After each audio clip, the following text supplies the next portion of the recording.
All right, in section 7 and section 8, we're going to talk about the bank war and the crisis of 1837, which is also going to bring an end to the Jackson presidency. So, Andrew Jackson's first term was full of controversy, and for all his reputation as a military and political warrior, however, the most characteristic struggle of his presidency was financial. As president, he waged a war against the Bank of the United States. The charter for the controversial National Bank that Congress established under Hamilton's financial plan had expired in 1811, but 5 years later, Congress had given a new charter to the Second Bank of the United States. Headquartered in Philadelphia, the bank was designed to stabilize the growing American economy. By requiring other banks to pay their debts promptly in gold, it was supposed to prevent them from issuing too many paper banknotes that could drop suddenly in value.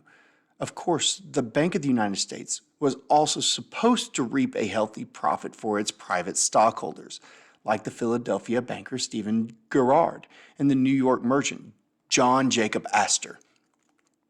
Though many Democratic Republicans had supported the new bank, some never gave up their Jeffersonian suspicion that such a powerful institution was dangerous to the Republic.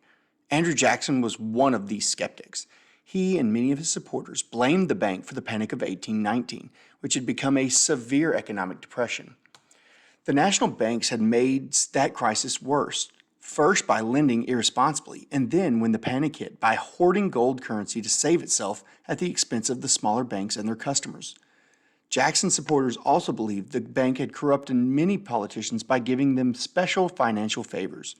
In 1829, a few months after he took office, Jackson set his sights on the bank and its director, Nicholas Biddle.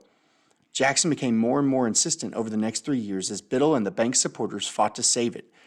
A visiting Frenchman observed that Jackson had declared a war to the death against the bank, attacking it in the same cut-and-thrust style with which he had once fought the Indians and the British. For Jackson, the struggle was a personal crisis. "The bank is trying to kill me," he told Martin Van Buren, "but I will kill it." The bank's charter was not due for renewal for several years, but in 1832, while Jackson was running for re-election, Congress held an early vote to reauthorize the Bank of the United States. The president vetoed the bill.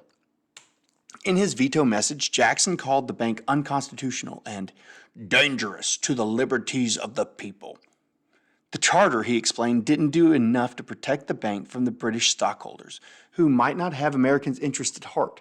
In addition, Jackson wrote the Bank of the United States was virtually a federal agency, and it had the powers that were not granted anywhere in the Constitution. Worst of all, the bank was a way for well-connected people to get richer at everyone else's expense. "The rich and powerful," the president declared, "too often bend the axe of government for their selfish purposes." Only a strictly limited government, Jackson believed, would treat people equally. Although its charter would not be renewed, the Bank of the United States still operated for several more years. So, he decided, Jackson, that he was going to diminish its power. So, for quiz and test purposes, you need to understand that in order to do this, he began taking the federal money, out of the Second Bank of the United States, and instead depositing it in only pre-selected banks that he picked out, which critics called Jackson's pet banks. Jackson's bank veto set off fierce controversy. Opponents in Philadelphia held a meeting and declared that the president's ideas were dangerous to private property. Jackson's, they said, intended to place the honest earnings of the industrious citizen at the disposal of the idle. In other words, redistribute wealth to lazy people and become a dictator.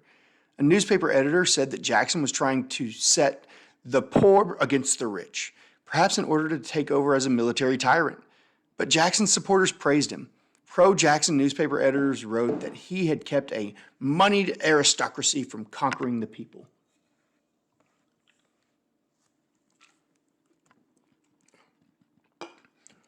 By giving President Jackson a vivid way to defy the rich and powerful, or at least appear to do so, the bank war gave his supporters a specific democratic idea to rally around. More than any other issue, opposition to the national bank came to define their beliefs. And by leading Jackson to exert executive power so dramatically against Congress, the bank war also helped his political enemies organize. Increasingly, supporters of Jackson referred to themselves as Democrats. Under the strategic leadership of Martin Van Buren, they built a highly organized national political party, the first modern party in the United States, much more than early political parties. This Democratic Party had a centralized leadership structure and a consistent ideological program for all levels of government. Meanwhile, Jackson's enemies mocked him as King Andrew I, and they named themselves after the patriots of the American Revolution, the Whigs. This last bit here is going to talk about the worst crisis of Jackson's presidency, which, funny enough, happened because of his war over the Bank of the United States, and it's called the Panic of 1837. Now, unfortunately for Jackson's Democrats and most other Americans, their victory over the Bank of the United States actually worsened rather than solved the country's economic problems. Things looked good initially. Between 1834 and 1836, a combination of high cotton prices, freely available foreign and domestic credit, and infusions of specie, or hard currency in the form of gold and silver from Europe, spurred a sustained boom in the American economy. At the same time, sales of Western land by the federal government promoted speculation, and poorly regulated lending practices created a vast real estate bubble. Meanwhile, the number of state-chartered banks grew from 329 in 1830 to 713 just 6 years later. As a result of the volume of paper notes per capita in circulation in the United States increasing by 40% between 1834 and 1836, and low interest rates in Great Britain encouraging British capitalists to make risky investments in America, things got worse. British lending across the Atlantic surged. American foreign indebtedness went from 110 million to 220 million over the same 2-year period.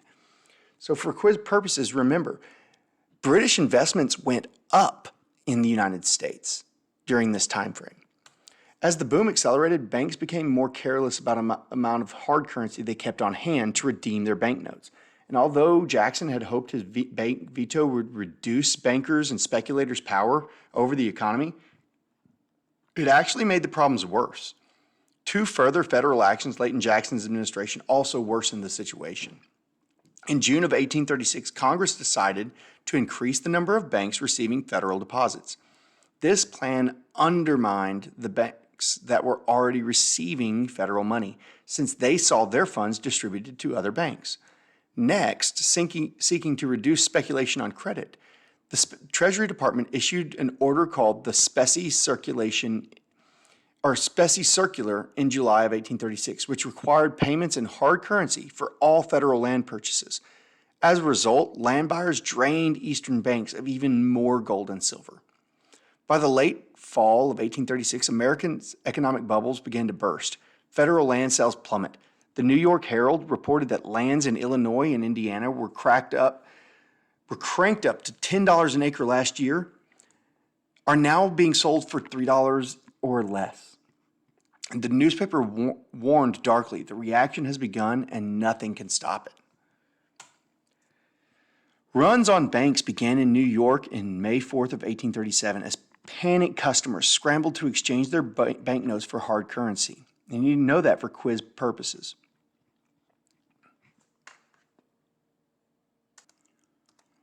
By May 10th, the New York banks running out of gold and silver stopped redeeming their notes. And as news spread, banks around the nations did the same. By May 15th, the largest crowd in Pennsylvania history had amassed outside Independence Hall in Philadelphia, denouncing banking as a system of fraud and oppression. The Panic of 1837 led to a general economic depression.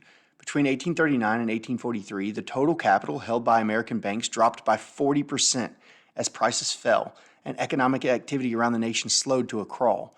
The price of cotton in New Orleans, for instance, dropped 50%.